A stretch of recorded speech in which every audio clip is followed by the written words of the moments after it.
And now I introduce Simone Bastianoni, next speaker. He is a full professor of environmental chemistry, chair of the PhD School in Environmental, Geological and Polar Sciences, and provost for sustainability at the University of Siena, Italy. He has more than 30 years experience in investigating sustainability indicators, and he has published more than 200 papers, and he is also co-author of some monographs.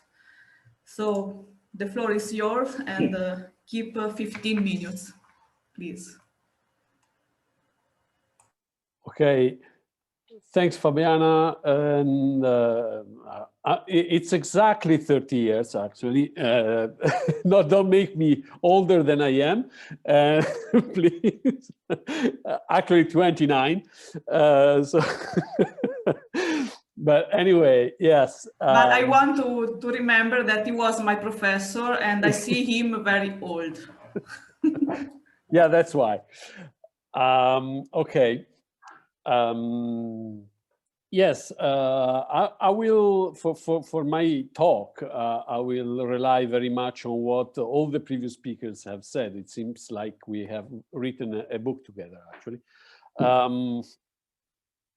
So, how does it work?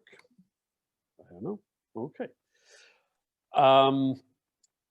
So I will start with sustainability, just the two things that have been around for decades now, the sentence from the Brundtland Commission and the representation with the three spheres partially overlapping. I think that these, especially the representation of sustainability with these three spheres have been a problem for the whole sustainability concept, because it shows three dimensions that are, as I said, only partially overlapping. So it seems that there is an economy that does not rely on the environment or on the society. And this makes, I mean, people think that these three levels are more or less, let's say, the same, independent, and since up to now, since the economy was the most urgent thing, with the one for sure with the, let's say, turnover time that is shorter. So we should take care first of the economy and then of the rest. This has been a failure for the whole sustainability concept, I guess, and we rather use this picture here, in which we have the environment at the basis of a society, and the economy as the tip of the iceberg, let's say, of the society, that is the useful aspect of the society. But after we draw this picture, it came to our mind that there was another way of looking at it. I mean, flipping it 90 degrees, because this is a much more friendly way of seeing things, and quite usual for many to see things from left to right, and because you can see these as a cause-effect sequence. I mean, society relies on environment. We eat environment. We eat in a very broad sense. We use environment for anything that we do in our society. And economy, in fact, is the useful output of the society that, I mean, should be useful at least. And so the society is at the center of our, for sure, at the center of our analysis, because sustainability is just for the human society. I mean, environment by itself is sustainable for sure, and maybe it would stay much better if we were not here as a human species. But we are, and so it's our duty to deal with this situation in the best way we can. So this is, let's say, the summary of the thing, in which we have an input that is the environment, that is input to the state of the society that we want to organize, and the output is the economy, as I said. So is an input state output situation. And obviously there are feedbacks from the economy to the society, to the economy to the environment, and from the society to the environment. And they can be, generally speaking, not technically speaking, positive or negative. I mean, waste production from the economy or the society are for sure examples of negative effects on the environment, while the payback for people, I mean, for workers, for example, is a good feedback from the economy to the society. And just to go back to the COVID-19 situation and this representation, we can say something about COVID-19 and this representation, because this COVID-19 crisis has shown exactly how things work, I mean, in this sense, because first of all, we had an environmental crisis in the input phase, in which humans and animals interact in some ways, and all of a sudden a virus jumps from an animal to a human, and then everything starts.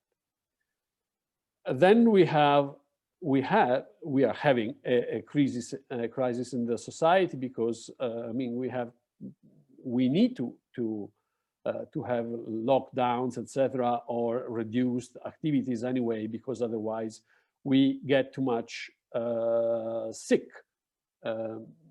And obviously, the third crisis is the economic one that comes because of the ecological crisis or environmental crisis, and of the societal crisis.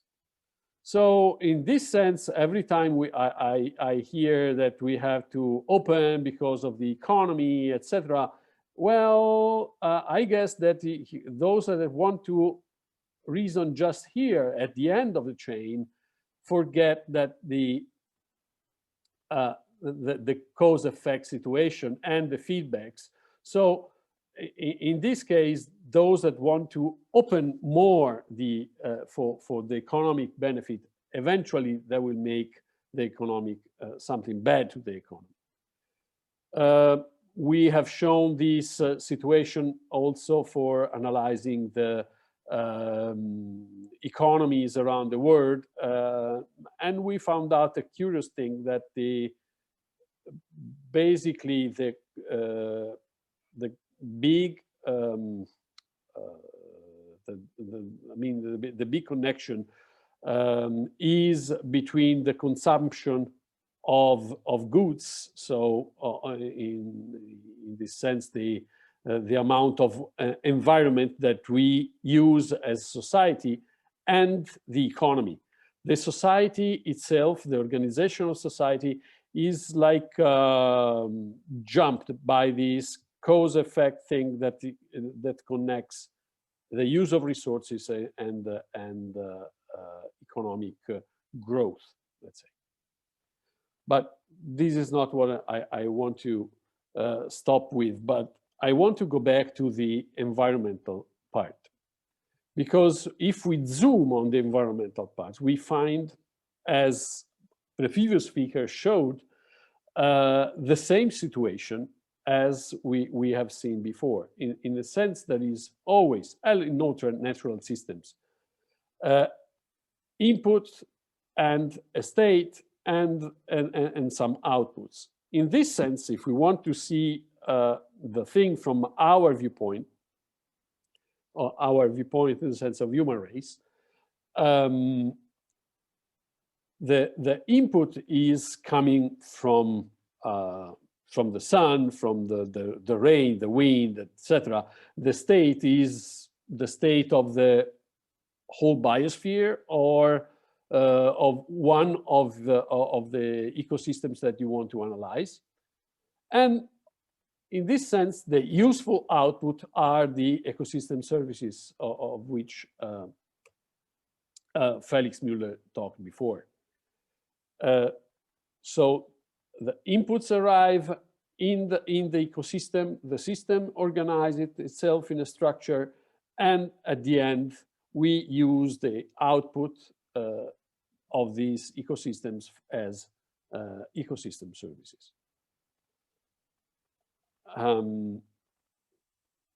Going to the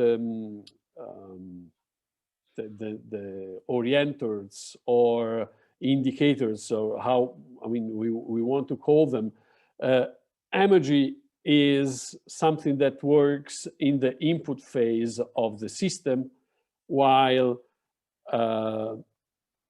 entropy, eco-exergy, network analysis work focusing on the state of the ecosystems that you want to analyze, and ascendancy instead works, let's say, coupling the state of the system and the input going to the system. This is just to clarify where we stand. And if we couple this representation, the environmental part of the representation, and the human part that I showed at the beginning, we have these ecological plus economic systems put together, and we can make it more understandable in this way, because ecosystem services can reach our system as ecosystem services per se, not being transformed further, like purification of water or air, and something that is not, or pollination, for example, something that is not really transformed by human beings, or as the resources that are transformed within the society and the economy to produce useful stuff for the society itself. And in this sense, you see this representation is a bit more complex, but has all the things that we had in the input to state output representation of the sustainability, let's say, and of the environmental part and the ecological part, zoomed in the green picture. At this point, we can see for each of the sustainability assessment approaches or indicators, we can show in this representation where data are collected and what is the area of interest of the approach, so that you can understand better what these indicators or approaches are are actually focused on, or what they should be, let's say, apt to describe. Okay, so just to start,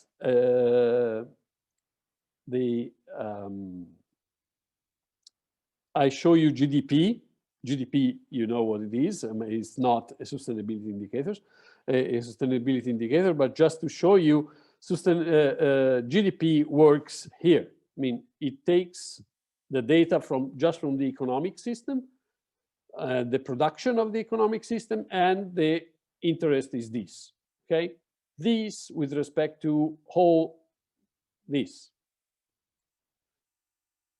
You have heard, I guess, of ecological footprint. It turns everything that we use into land requirement to produce something, so that we can understand if there is enough land to support in a sustainable way our consumption.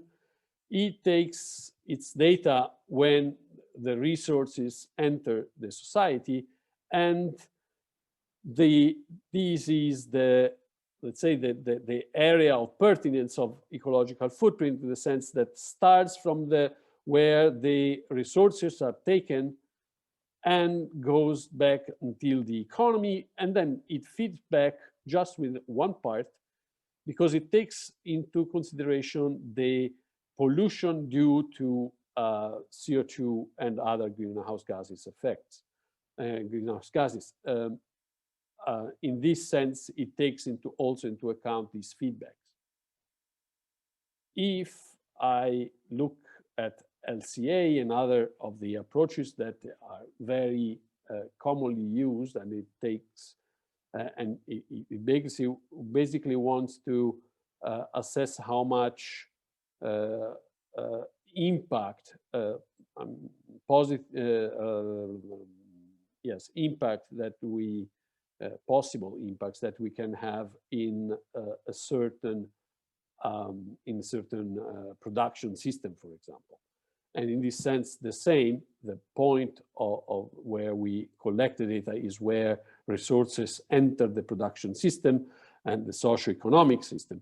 And the LCA goes from the, let's say, society, economy, and the feedbacks to the environment, because it measures how much impact we produce on the environment. I'm sorry, but time is up. So okay, please. I go very fast. With Emergy, we have 3 points where we collect data from renewable resources, from the input, then the state for the non-renewable resources, and the same as the previous one. So, and Emergy doesn't consider the feedbacks, but just the direct flows. And Eco-Exergy basically goes on the state of the ecosystem, and it goes here. And then Exergy per se, or extended Exergy, can show something on the societal part where the technosphere works. So this is the summary, but I will not show you. So just a few seconds to scroll. This shows where we can we work when we do sustainability studies. The conclusions. Ecological principles highlight the cause-effect relationships between the sustainability components, and the input state output representation helps clarify the role of different approaches, and showing this way the overlapping and complementarities of these approaches. This overview obviously is not complete, also because I knew that there were 15 minutes, and consider that up to now policy is based only on the last part of the graph, that covered by GDP, basically. And I maintain that Simpson perspective should be adopted also at the policy level, in the sense that all what I've shown you should be considered as a whole, and policy should be focused on the whole thing and not just on pieces per se. Thank you very much for your attention. Thank you very much for the very nice presentation.